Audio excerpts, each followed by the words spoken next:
Hi again then guys, and welcome to episode 6 of Pumping Iron, the review series for the classic muscle cars of GT6. And in this episode we're featuring quite an unusual vehicle.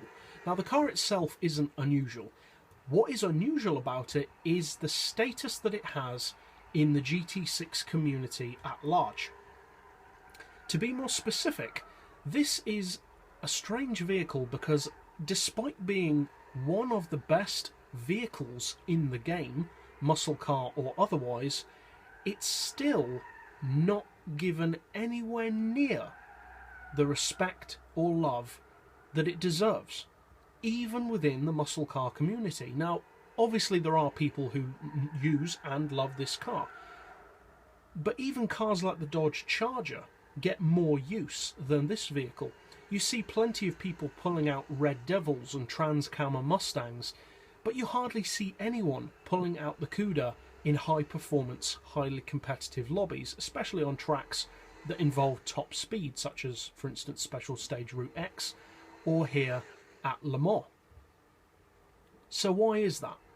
Well, to be honest, I don't know, because that is the strange thing about the car.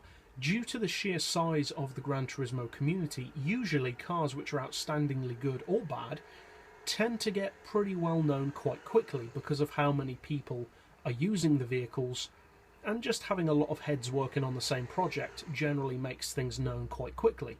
But with the Cuda, it's simultaneously a brilliant car but also extremely underappreciated, and I think the main reason for that must be the gearbox. Because the gearbox of the Cuda does require a little bit more finesse in its tuning than many of the other muscle cars. Many of the cars on the game, muscle car or otherwise, you can pretty much just slap a tune on it and go fast. Whereas the Cuda, although quick, does require a little bit more tinkering to really get the best out of. But when you do get the best out of the Cuda, it's one of the most surprising straight-line performance machines in the game. And more specifically, in the muscle car category, it's one of the strongest all-round contenders.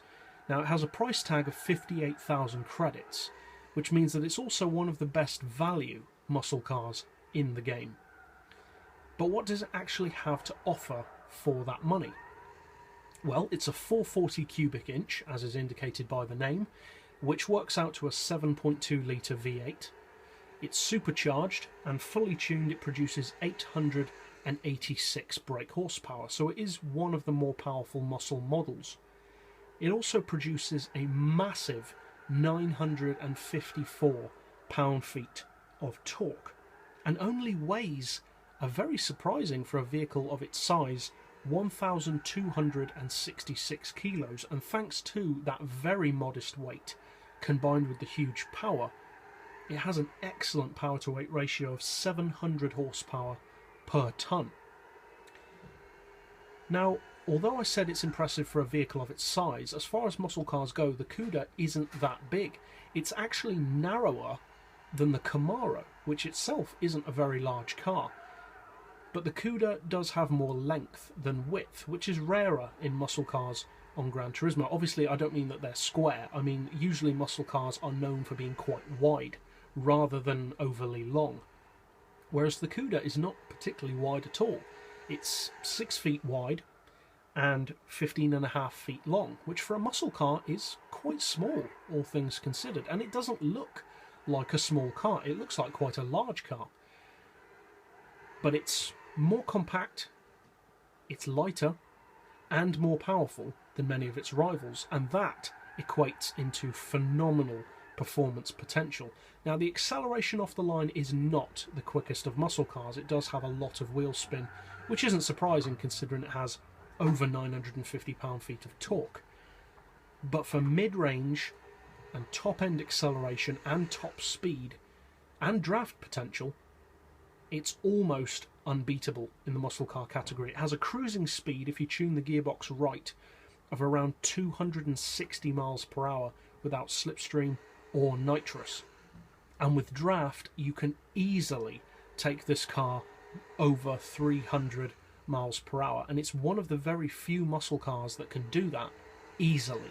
Some muscle cars can push 300 as long as you've got a solid draft. The Cuda can do it with the most basic of drafts, and even in mid-corner if you get the draft and keep it.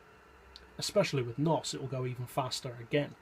So for value for money, the Cuda is one of the best muscle cars in the game, and also one of the best cars in the game in general. But what about handling? Because being a straight line monster is all well and good, but what's it like around any other track? Well, the handling, I'm not going to lie, isn't necessarily the best of the muscle class, and that's primarily due to the torque. Putting 950 pound-feet through the rear wheels does incline the car towards wheel spin, but if you reduce the power to, say, the 500 pp category, or 525, or even 550, it does perform brilliantly. And it's actually one of the best all-round muscle cars in terms of track potential in general, not just straight-line performance.